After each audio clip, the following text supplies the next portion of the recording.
Okay, I think he's unique to those guys, not just in style, but also in style of offense that they played in. They're not going to turn him into a runner really until sometimes red zone. He will pull the ball. I mean, obviously, all you have to do is look at the Ohio State game a year ago. He ran a quarterback draw and outran the entire Ohio State defense, which was filled with first-round draft picks to the end zone from like 60, 70 yards out.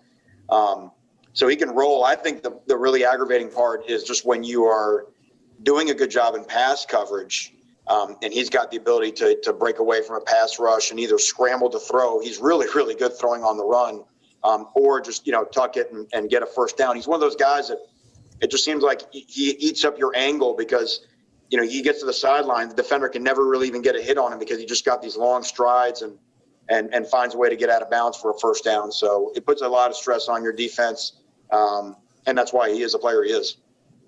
And then just to follow up, I know in the latest depth chart, Mark Pope is still the starter at punt return, and obviously he's had some muff punts in the first 3 games. Was there any consideration to give a new guy a look there? And if not, why are you confident in Mark?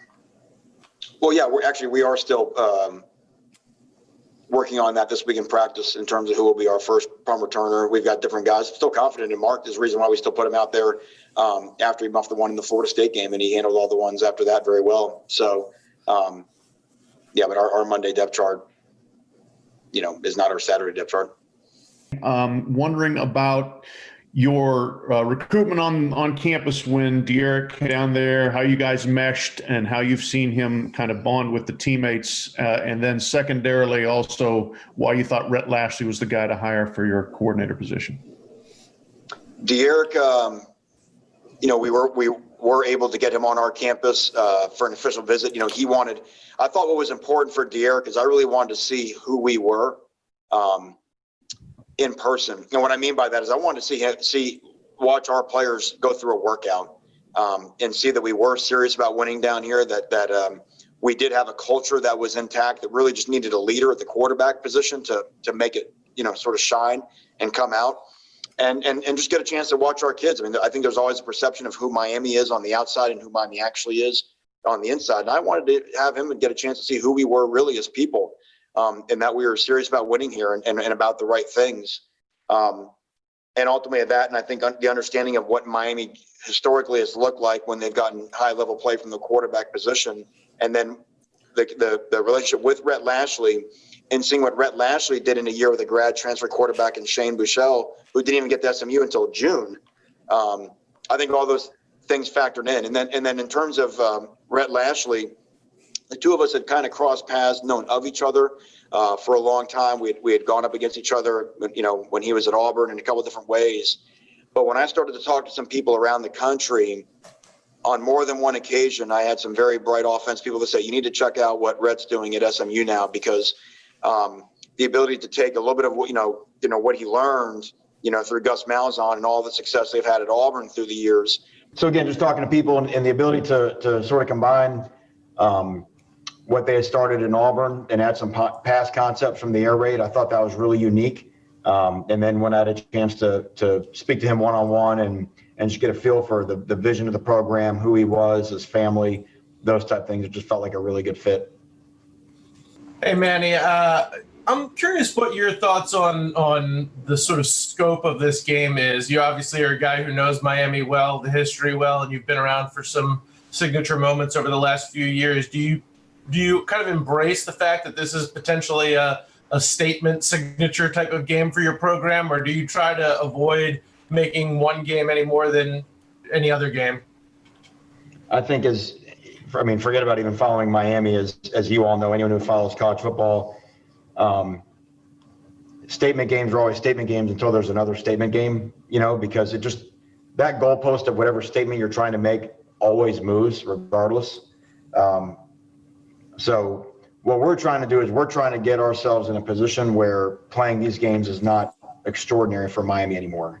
That we're in these type of, primetime matchups, the college game day thing, playing a team like Clemson. It's not, this is how you build a program, to be in these positions and have it feel kind of natural and normal, which is exactly what it does to Clemson. So this is a great opportunity for us in terms of what we've done over the first 3 weeks.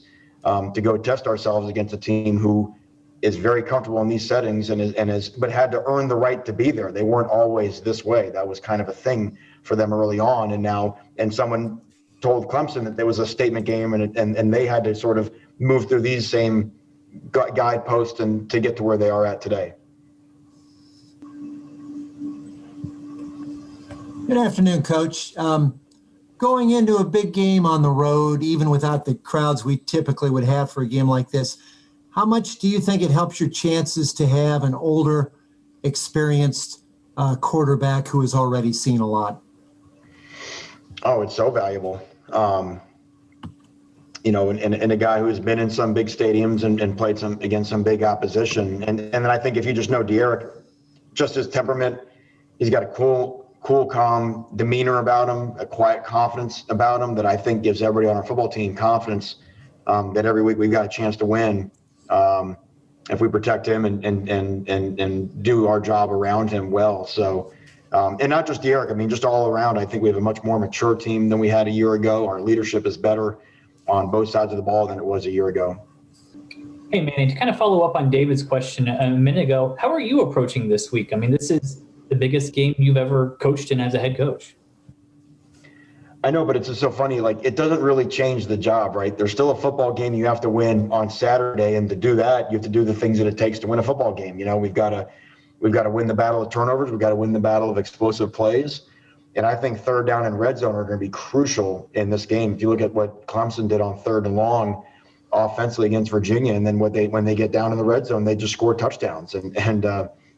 So I just think for the players and coaches alike, no matter what the hype that surrounds the game, it's still just going to be decided by the things that decide football games. So we've just tried really hard to focus on doing those things against a team that, again, this is not a big game to Clemson. This is just what they do. You know what I mean? And we got to get our program where it's just the same way. We should go play football against those guys. Hey, Manny, as a follow-up to what you've been saying, obviously when you play a team, you study them in depth in every single area.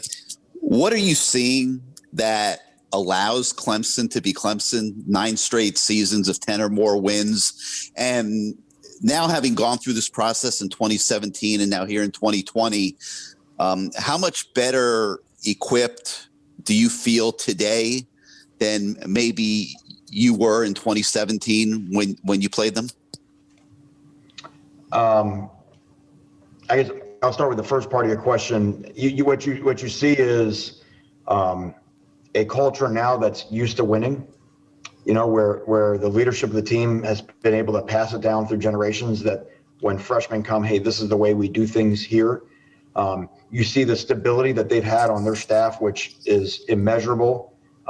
It's, when I got into coaching, that's very similar to what was going on at Florida State in the 90s. And you could see how valuable that was because everybody in the program was in total and perfect alignment, which is very rare to have in college ball or, to be honest, any sport nowadays. And I think that matters. And then they have had a run of really, starting with Taj Boyd, with just transformative quarterbacks, into Deshaun Watson and then obviously now Trevor Lawrence. And again, it's just we make things sometimes overcomplicated, but when you have a guy like that, it gives you a chance to win. If you have a guy like that and you play defense like they're going to play defense, you're going to have a chance to win every game you play against everyone you play against, and they believe that.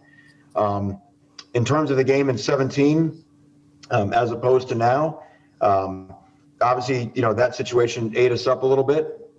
Being there, we were very close. We had been in a big game. Obviously, it's Notre Dame, but not quite in that setting, of what it is in Charlotte. And it was a great learning experience. And Bronco Mendenhall even mentioned it in his post-game press conference, the difference between playing Clemson and Charlotte a year ago as opposed to their efforts this past Saturday. So, but that's what I talk about. When you're building a program, you got to get into these type of games to get your sea legs, where when the ball's kicked off, it doesn't take you a couple rounds of the boxing match to really feel like you can throw a punch. And that's a great challenge for us. And the only way to do it is you got to earn the right to get into these games, which is what we've done over the first month of the season.